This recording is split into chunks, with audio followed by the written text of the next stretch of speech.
Last section that I want to talk about is really kind of specific to small business, and it's leases and loans. And for most small businesses, when they start out, they're renting space somewhere, right? Or working from home. But as they grow, they're generally renting space. They don't normally start out buying a building. And that's for a variety of reasons, but one of it is they don't have the history and the income, right? So they start out as rental expense. And the nice thing about rental expense is that every penny that you pay to rent comes off of your income annually, so you're not paying any kind of income tax on it.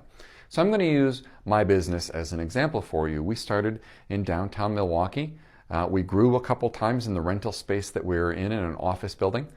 And eventually we had about 4,000 square feet, and we're spending about $90,000 a year on rent. And again, I'm not paying any income taxes on it, so there's that as a benefit.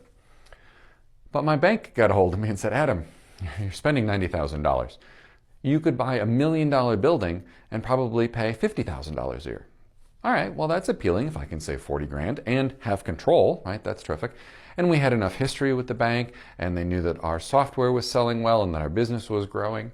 So they were willing to do a deal along those lines. And so we took a look, found a building, here we are. And so that moves us over into depreciation.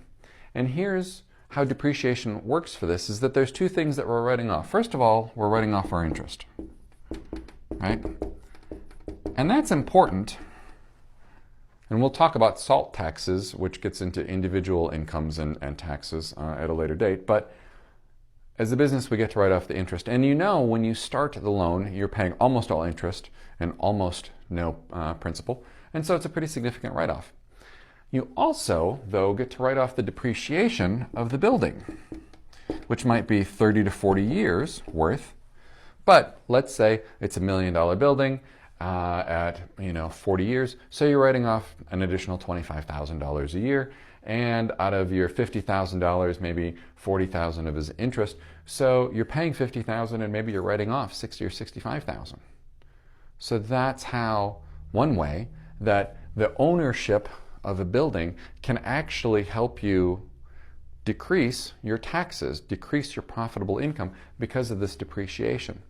Whereas over here, it's all comes off the top. Here, we have the potential for a little more. It becomes less and less over time, though, because you, over time, have less interest and more principal. So that starts to switch. But again, for a business that is a few years into business and starting to do well, and that's normally when we see them move from renting to purchasing, this is one of the advantages.